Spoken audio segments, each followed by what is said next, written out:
Hello friends, कैसे हैं आप सब लोग। स्वागत है आपका मेरे इस वीडियो में।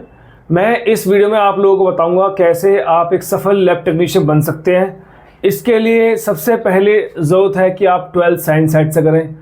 उसके करने के बाद आप एंट्रेंस क्लियर करें। जब आप एंट्रेंस क्लियर कर लेंगे तभी आप एक टेक्नीशियन बन सकते हैं। अब आते हैं बात इसके एग्ज़ामिनेशन की। जो 12th पास अगर आपने अच्छे मार्क्स से कर ली है तो आप अपने आप को प्रिपेयर कीजिए। ज़रूरत ये लाजमी नहीं है कि आप लैब टेक्नीशियन बने, बाकी और बहुत सारे ऑप्शन आप लोगों के पास हैं। आप अगर चाहते हैं कि मैं टेक्नीशियन ही बनूं तो उसके लिए एक कोर्स है हमारे पास, BMLT लैब टेक्नीशियन। जो BMLT bachelor of medical lab technology होता है, एक डिप्लोमा होता है। दोनों में से आप कोई सा भी कोर्स कर सकते हैं, लेकिन मेरा आपके लिए एक सजेशन है कि आप BMLT कीजिए, क्योंकि आगे आने वाले टाइम में बैचलर की डिमांड बढ़ जाती है। क्योंकि आपके पास जितनी अच्छी डिग्री होगी उतना ही आपको अच्छा आगे प्रोफेशन मिलने वाला है अकॉर्डिंग टू योर क्वालिफिकेशन। अब मैं आपसे कह रहा था कि ये कोई ज़रूरी नहीं है कि आप लैब टेक्नीशियन ही बने।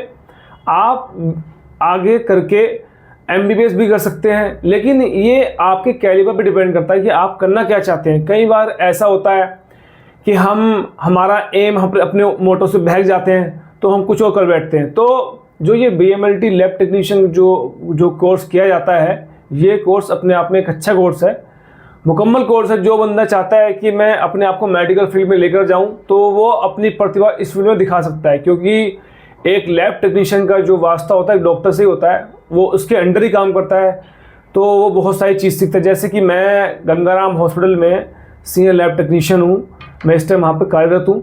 तो मैं आज और पहले जब मैंने ज्वाइन किया था, मैंने अपने आप को बहुत कुछ मैंने सीखा है, मैंने देखा है, काफ़ी कुछ सीख रहा हूँ। तो ये सब बताने का मकसद ये है कि ये जो हमारा मेडिकल का फील्ड है बहुत ही वास्ट है। इसकी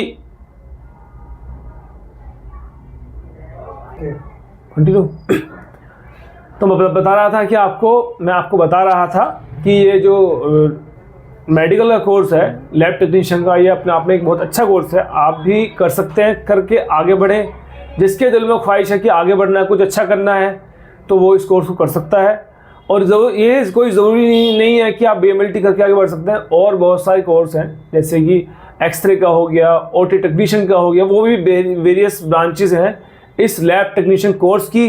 तो आप अगर मेडिकल में कुछ करना चाहते हैं तो कोई भी कोर्स पकड़ लीजिए, उसके साथ पढ़ के आगे मेहनत कीजिए, तो तभी आपका फ्यूचर ब्राइट हो सकता है। लेकिन इन सभी के साथ एक बहुत अहम चीज़ है, वो ये है कि आपका एक्सपीरियंस बहुत ही ज़्यादा काउंट होता है। कैसे?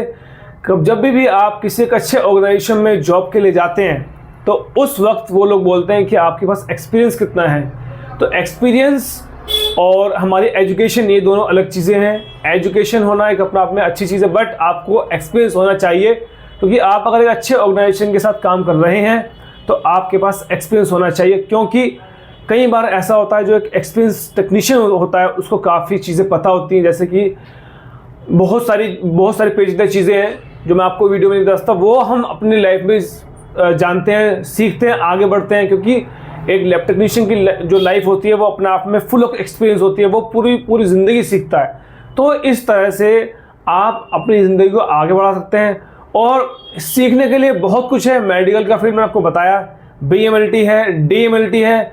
इसके लिए बहुत सारे इंस्टीट्यूशन आपको कोर्स कराएंगे, प्राइवेट ऑर्गेनाइजेशन भी कराते हैं और हमारे जो गवर्नमेंट के ऑर्गेनाइजेशन है, जैसे गवर्नमेंट के ऑर्गेनाइजेशन हो गए, एम्स हो गए, मौलाना आज़ाद हो गया। मौलाना आज़ाद तो दिल्ली गेट और दिल्ली गेट पर है, लेकिन वहाँ पर एंट्रेंस एग्जामिनेशन होता है। अच्छा, तो दोस्तों मैंने आपको बहुत सा बता दिया। फिलहाल अभी के लिए इतना ही। और आपको कुछ जानना है तो अगली वीडियो में मैं आपको बताऊंगा कहाँ से कैसे कोर्स कर सकते हैं। फिलहाल अभी के लिए इतना ही। मिलते हैं after short conference. Then till then bye bye.